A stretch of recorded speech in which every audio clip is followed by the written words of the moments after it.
Mesdames, Messieurs, autorités, animateurs des institutions de la République démocratique du Congo, chers compatriotes, chers partenaires de l'Agence congolaise de presse, Mesdames et Messieurs les agents et cadres de l'Agence congolaise de presse ACP, Mesdames et Messieurs, c'est avec une fierté profonde que nous célébrons l'anniversaire de l'Agence congolaise de presse en ce jour.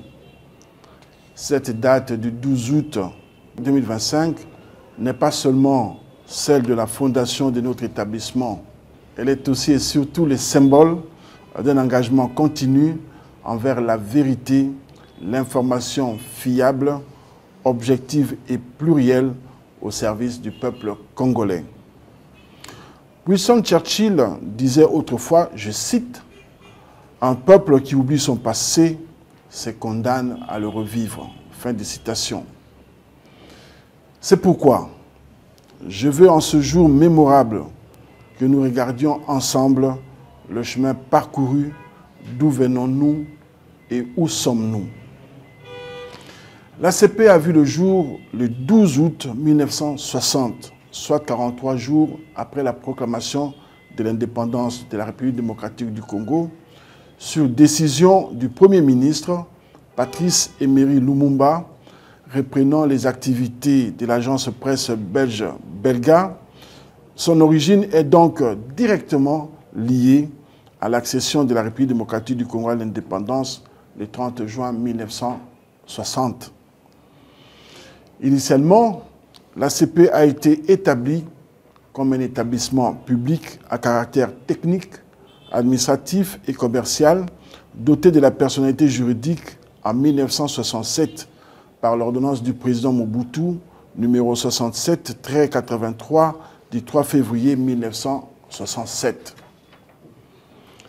Dans les années 1970, l'ACP a étendu sa présence à l'international, ouvrant des bureaux à Pékin en Chine, à Bruxelles en Belgique et à Paris en France.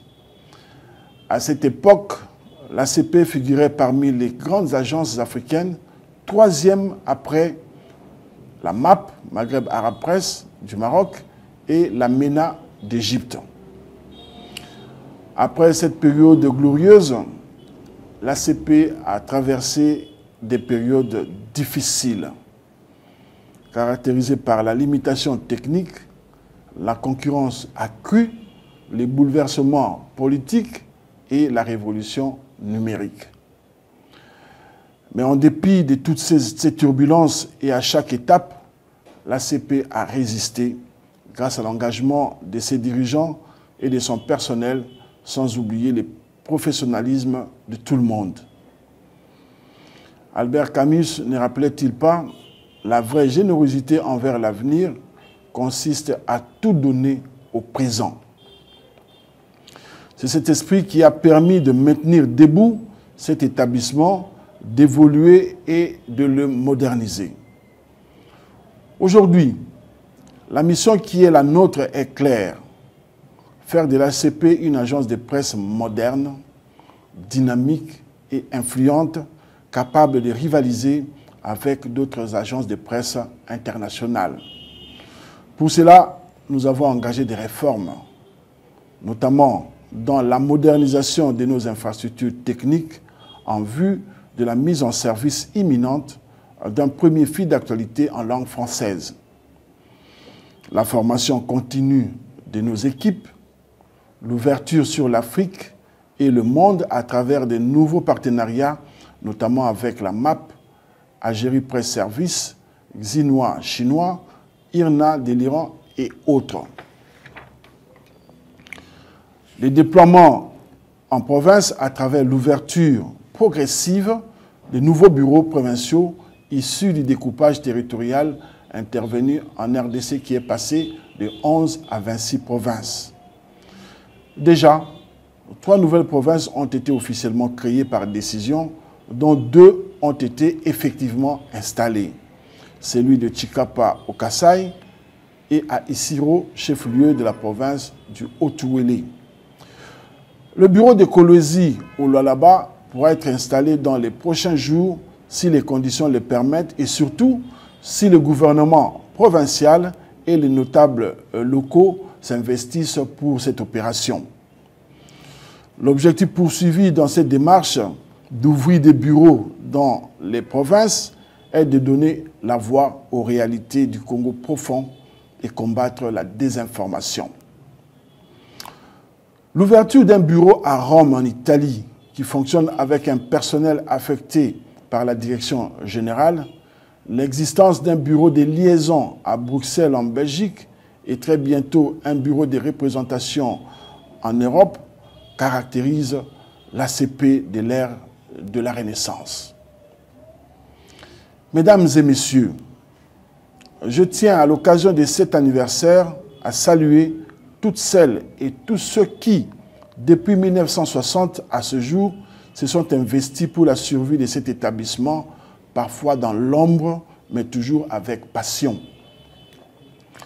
Je pense notamment à des figures remarquables comme Raphaël Panoupanou Bibanga, qui ont marqué l'histoire de l'Agence congolaise de presse.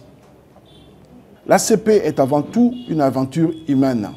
Notre crédibilité dépend de notre rigueur, de notre créativité et de notre unité dans l'action.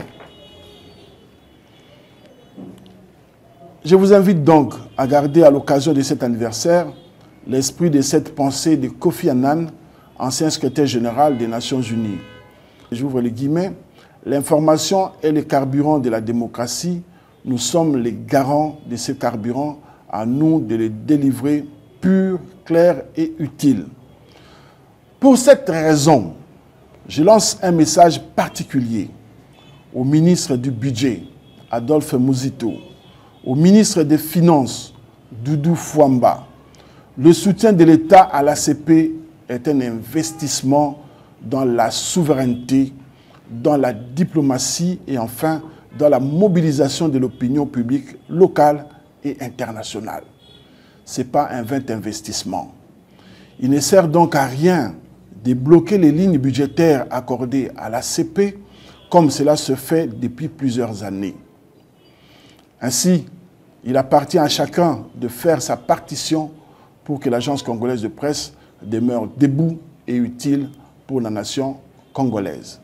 Joyeux anniversaire à l'Agence congolaise de presse et longue vie à notre mission.